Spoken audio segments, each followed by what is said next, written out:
అంటరానితనం అని ఏర్పరిచి, మనుస్మృతిని ఏర్పరిచి, చాతుర్వర్ణాలనే లైన్లోకి తీసుకొచ్చి, అంటరాని కులాన్ని ఒకదాన్ని సృష్టించి, ఆ పేరుతో నోటికి ముంతగట్టి, వెనక నడుంకి తాటాకు కట్టి చాలా సంవత్సరాలు మనుషులలోనే ఒక తరగతి వర్గాన్ని అతి దుర్మార్గంగా అవమానపరిచినటువంటి జనాంగంలో పుట్టినవాడు బిఆర్ అంబేద్కర్.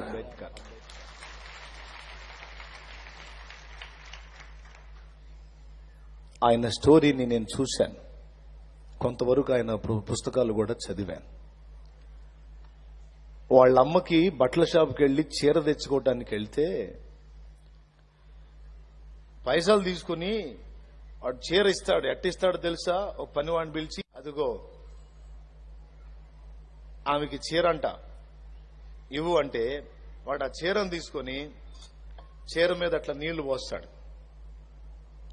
అట్లా పోస్తాడు నీళ్లు పోసి, ఈ చీర మీద నుంచి నీళ్లు కింద పడితే ఆ నీళ్లలో ఈ చీరని ఆ మట్టి ఆ నీళ్లు కలిసి బురద అయింది. ఆ బురద పూసి ఇదిగో అని ఇసిరేస్తాడు. ఇది చూశాడు అంబేద్కర్. మా అమ్మ డబ్బులిచ్చి కొనుక్కున్న వస్త్రానికి ఇంత అవమానమా? గుండె నీరైపోయింది. అందరికీ చేతులకి ఇస్తున్నారు, మా అమ్మకి ఎందుకు విసిరేశారు? అందరికీ దుమ్ము దులిపిస్తున్నారు, మా అమ్మ కట్టుకునే వస్త్రాన్ని ఎందుకు పని కట్టుకుని బురద చేసి దాన్ని పూసిచ్చారు? చదువుకోవటానికి వెళ్తే అంబేద్కర్ గదిలోకి ప్రవేశిస్తే లోపల ఉన్న పిల్లలందరూ బయటికి వెళ్తారు. రేయ్, ఎందుకు వచ్చావు లోపలికి? అంటరాని వాడా, నువ్వు బయట ఉండాలిరా, లోపలికి ఎందుకు వచ్చావు? లే వెళ్ళు అని పాపం ఆయన బయట కూర్చోబెడతారు, ఎడంగా కూర్చోబెడతారు. మిగిలిన పిల్లలందరినీ లోపల పిలిచి కూర్చోబెడతారు. మంచినీళ్ళు అవుతాయి. మంచినీళ్ళు అయితే మంచినీళ్లు తాగుదామని చెప్పని ఆ కుండ దగ్గరికి వెళ్లి గ్లాసుతో ముంచుకోబోతుంటే పరిగెత్తుకుంటూ వస్తాడు పంతులు. ఒరేయ్, నీకేమన్నా పిచ్చా? అంటరాని వెధవా, నువ్వు వచ్చి మేం తాగే నీళ్లు ఆ గ్లాస్ పట్టుకున్నావేంట్రా అని చెప్పని ఆయన అరిసి, ఇంకోసారి అలా చేశావంటే చంపేస్తా, నీకు దాహం అయితే నీళ్లు దప్పికవుతున్నాయని అడగాలి నన్ను, నేను పోస్తా అంటే మంచినీళ్ళు అవుతున్నాయి మాస్టర్ అంటాడు. దోశలు పట్టు, చిన్నోడు పాపం, దోశలు పట్టు అండి. ఆ దోశలతో ఎట్లా తాగాలో చేత కాదు. ఆ పాత్ర పొడుగు కాడగంట ఉంటది, సాంబార్ పోసే గంట లాంటిది, ఆ కుండలో ముంచి ఆ గంటతో ఆ అబ్బాయి దోశలలో పోస్తే సగం కింద సగం చేతిలో, ఎట్ట తాగాలో తెలియదు. ఆ నీళ్లు దాగి అక్కడే నిలబడతాడు. ఏంటి నాకు ఈ పరిస్థితి? నేను వాళ్లలో ఒకనే కదా, వాళ్లలో నన్ను ఎందుకు కలవనేరు? మా అమ్మకి ఎందుకు ఇలా అవమానం జరిగింది, నాకెందుకు అవమానం? రైల్వే స్టేషన్లో దిగుతారు, గుర్రబండి అడుగుతారు ఇంటికి వెళ్ళటానికి. బండి ఎక్కుతారు, ఇంత డబ్బని మాట్లాడుకొని. కొంచెం దూరం వెళ్లిన తర్వాత వీళ్ళు అంటరాని కులానికి చెందిన వాళ్ళని తెలుసుకుని వాడు నిలువున బండి దించుతాడు. రై, చెప్పొద్దంటారా బండి ఎక్కేటప్పుడు? అంటరాని వెధవల్లారా, నా బండిని అపవిత్రం చేశారు కదరా అని చెప్పని దించేస్తాడు. అడుగడుగున అవమానం. చివరికి కటింగ్ చేసే వ్యక్తి దగ్గరికి వెళ్తే అతను దున్నపోతు మీద ఉన్న వెంట్రుకలు తీస్తా ఉంటాడు. పైసలు తీసుకొని వచ్చి నాకు తల కటింగ్ చేయండి అని అడిగితే, అంటరాని వాడికి మేం చేయమంటాడు. మరి దున్నపోతుకు చేస్తున్నావు కదా అని అడుగుతాడు. దున్నపోతు కంటే కూడా నీచులురా మీరు అంటాడు. దున్నపోతు కంటే కూడా హీనులురా, దున్నపోతు కంటే కూడా, కుక్క కంటే కూడా మీరు హీనులు. మీకు ఇంట్రెస్ట్ ఉంటే చూడండి, దరిద్ర కొట్టు సినిమాలు, సైతాన్ సినిమాలు కాదు, అంబేద్కర్ లైఫ్ హిస్టరీ పిక్చర్ గా తీశారు, చూడండి.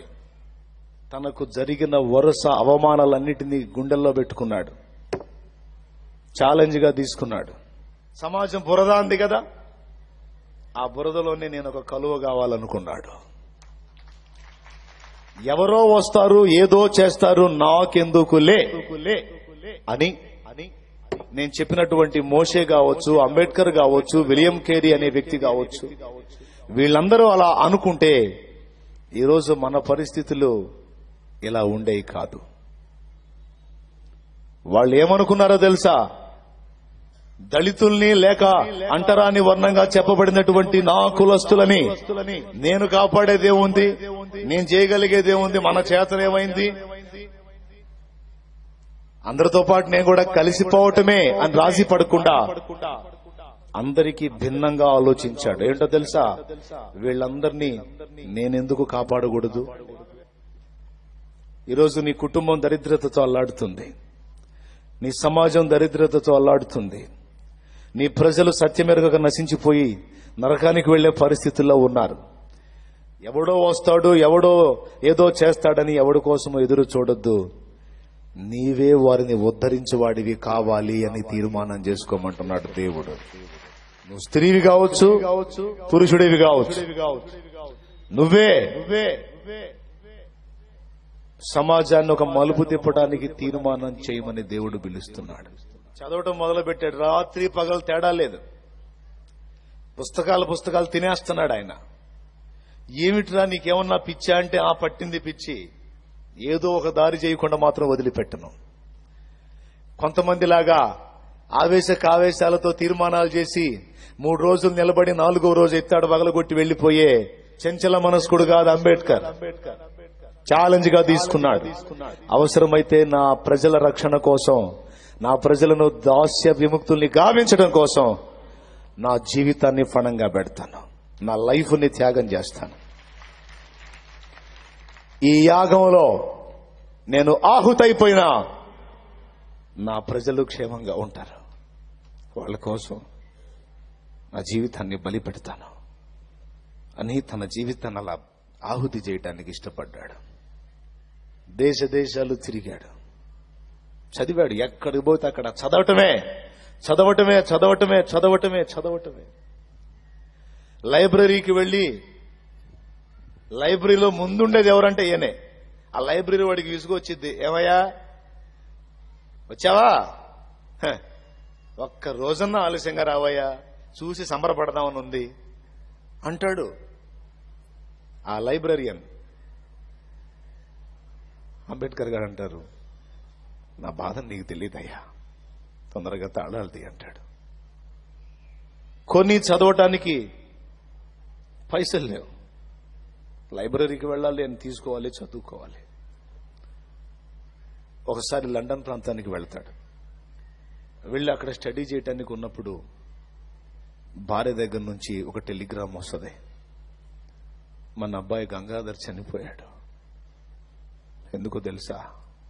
వాడికి ఆరోగ్యం బాగలేదు, చూపించడానికి డబ్బులు లేవు అని ఏడ్చి రాసింది. ఆయనేం రాస్తాడో తెలుసా? బాధపడకమ్మా, నా పరిస్థితి ఇక్కడ కఠినంగానే ఉంది. కొన్నిసార్లు నేను ఇక్కడ జీవించడానికి నేనెంతో ప్రాణప్రదంగా చదువుతున్న పుస్తకాలు కూడా అమ్మాల్సి వచ్చింది. పుస్తకాలన్నీ ఆ వచ్చిన దాంతో నేను నా రోజు గడుపుతున్నాను అని చెప్పని భార్యకు రాస్తాడు. మనం త్యాగం చేయాలి. ఇంకా రాస్తాడు, ఒక్కోసారి నేను తప్పు చేస్తున్నానేమో, ఎవరి కోసమో ఆలోచించి నా కుటుంబాన్ని బలి చేస్తున్నానేమో అని నాకు అనిపిస్తుంది.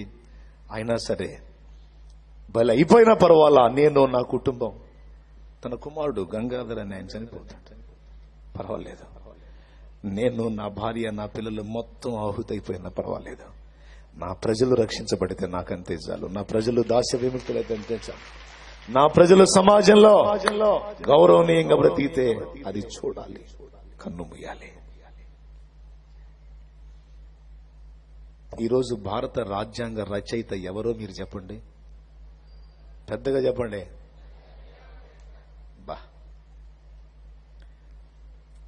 దళితులు, అంటరాని వాళ్ళని, రకరకాలుగా అవమానాలు పాలైనటువంటి ప్రజల్ని ఈరోజు సమాజంలో సామాన్య వ్యక్తులతో కలిసి మనుగడ సాగిస్తూ వాళ్ళకంటే ఉన్నత స్థానాల్లో కూర్చొని ఉద్యోగాలు చేసి సామాజిక వ్యవస్థలో ఒక స్థాయిలోనికి రాగలిగారు అంటే ఫస్ట్ దేవుని కృప అయితే, రెండవది అంబేద్కర్ యొక్క త్యాగ ఫలితం. ఈ మాటలు నేను మీకు ఎందుకు చెప్తున్నానంటే, ఎవరో వస్తారు ఏదో చేస్తారు.